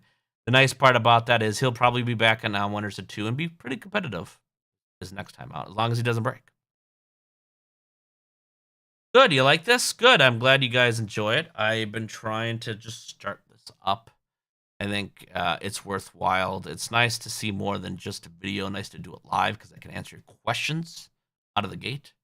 Gives you a little bit more, live information. What we'll do then is I'm hoping to tomorrow I will bring up the replays of this entire card and we'll see how we do. I'm going to start tracking just the W's just to see what happens. See what wins we get. I give the top 3 choices. Obviously, I have no idea what's going to be scratched tomorrow. I have 0 idea on the track conditions. Everything is obviously on the assumption everything's at a fast track. We just did Northfield's first 5 from we did yesterday. It was on a sloppy track today. Unless first 5 races, the horse on the lead won. Wire to the field. First 5 races. Obviously, when I'm handicapping, we're doing this system. It's based off of a fast track. It's not taking in those accounts. And that's where you're going to have to kind of pivot a little bit as well. So, but we'll look at it. We'll fire up, some replays and watch and just kind of diagnose the races, my thoughts on where a horse is, why I think he's going to do one thing, why I think he's going to not win or win based on where he's at. We'll kind of pause in time and just chat a little bit about it. But that's kind of the purpose, is to kind of really analyze a race, looking at a replay as well. Then based off of the point system here, see how it did and how it compared. And, where was the miss? Where wasn't it? Sometimes it's spot on. Sometimes it's, system doesn't take into account for horses that, break stride or have an equipment, disengagement, that sort of thing. Yep, the hit their ceiling, need to fail to have the opportunity to drop class and find with the competitive. Yep, absolutely. That's really what racing is you go as far as you can until you hit a wall. And then you lose until you can win again. And as an owner, your goal is just to make sure you can pay bills until they do start winning again. Sometimes you got to move them, ship them across country or to a different track to get there. But Woodbine's a little bit different. It's a 7 1/8 mile track. It's got that massive runway. So if you're looking for general tips outside of just this system, is Woodbine's a little more forgiving on the post positions. A little bit. It's obviously nice to get over to the rail. Don't get me, not that's to be true amongst any track. But it's a little bit less important at Woodbine than it is, say, at Yonkers or Northfield or whatever. The runway stretch is very long, very, very, very long. So once you hit the stretch run, you want to look also for horses with late kick. Late kick's going to go a long way in there. If the late kick difference, between horses is, if one horse has a 27 kick and the next closest horse is a 28 and 2 kick, That's going to be huge down that stretch. They could be very much out of it, and that simple, 1 2/5 second kick is going to absolutely boost them, assuming they're in a competitive spot. But Woodbine is very, a little more lenient on the spots. You can get a little bit better price on your post positions. I think if I remember correctly, and let me bring this up here, the post positions for Woodbine, I think the fifth hole is running at a really good fifth and sixth hole, running at a really good clip in Woodbine. About an 18%, both of them just about the same, 18% win clip, right around that ballpark. So, if you're just blind betting, you want to look for where a possible winner is going to come. 18% of the time, it's going to come from either the fifth or the sixth hole at Woodbine. So, something to keep about. Their post positions are pretty good across the board. Ironically, the one hole is just a standard 10%, so not as good as you would think it would be at any other track. But that's also because it's the 7th mile track; it doesn't matter as much. So usually the fifth or sixth hole, when it comes to Woodbine, a lot of them if they're in that spot, they can figure out if they need to gun it because they need the lead, or if they can kind of hang back and sit in kind of a stalking position. You'll see a little bit more of a train of two different trains of horses come up with it. It's going to be a little bit more competitive on that front. Now, obviously, if it's wet, changes things up. Usually on a wet track or a sloppy track, you're going to want early speed. But Woodbine's a little bit different. Well, that is important. And if you're like the lone speed, you got early speed around a sloppy track. It's what you're going to want to bet on. But that stretch run is so long and so straight, right? That even some horses in the back can get there. But just like anything wet in harness racing, speed's king. Very much more so on a sloppy track than it is on a dry track or a fast track. Yeah, learning the tracks, watching some races makes a difference in knowing how it'll play out. Longer stretches make for a while. Finishes have hit some bombs at Meadowlands with the 6 closing out. Yeah, absolutely. I agree. And I like the longer tracks. I miss like the Balmorals of the world, where it's just like you could land an airplane on it, right? It's just so long.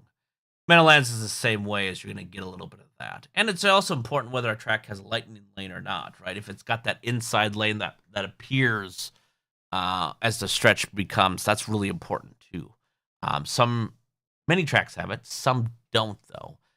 So those pocket positions aren't as powerful because that second hole doesn't have that inside option. You typically have to go the outside, and if there's someone else on the outside, then you're boned. You're just boned and locked in. So that's really important, and also important to where it starts. Some of those inside lanes don't start until you're really close to the finish line. Some start literally at the stretch call pole. So it can vary as well.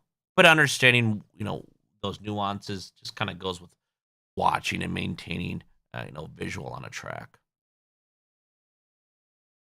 Yeah, and Pompano, they always do run a count. Yeah, absolutely. Pompano at the 3/4 pole will usually call it. Not all the time, but the stretch is just so short with it. And if you have a length and a half lead, it's tough to come back from. Very much so. But what we'll do, like I said, tomorrow is probably fire up the stream. We'll recap all the picks, see how we did, kind of, take a look at, analyze what happened where. First half of the quarter of the card, I should say, or half of the card is pretty non-winners of 1. Not all the time, but a lot of non-winners of 1 or 2. So you're going to get a lot of not as awesome racing. Very much in those types of pieces, you got early speed, you're doing good most of the time. But then later end of the card here will be good. But hopefully you've enjoyed it. Like I said, we'll try to do this tomorrow. Probably at evening again, probably once Woodbine's off. I know Woodbine does run late, so maybe we can catch the tail end of it. But we'll start. Yeah, I think the latest post is 10:45. We might be able to watch a little bit of it live with it. Maybe we talk a little bit about betting strategies as well, with how you do things. But obviously, with any of the top 3 picks, you know, welcome to box it if you want. If you're feeling comfortable, if you're feeling a little more knowledgeable and you want to start singling stuff out, obviously that's the way to go. Saves some more money. But this is a good guidance way of kind of really eliminating and seeing how things go. Like tonight, first 5 in Northfield. We got a bunch of seconds, but did I not get any firsts because it was a sloppy track the night before we did this? We hit 4 of 5 at Yonkers. So it varies dependent. If it gets wet out there, it could change some stuff. But in a perfect world, should get you there roughly. Sounds good, Brian. Well, take care, and I appreciate everyone for watching here tonight. Mr. Trifecta signing on off here. You guys have a great evening. We'll see you again tomorrow on the stream. You can hit me up in Discord at the Horse Racing Channel if you have any questions. Otherwise, have a great evening. Take care now. Later.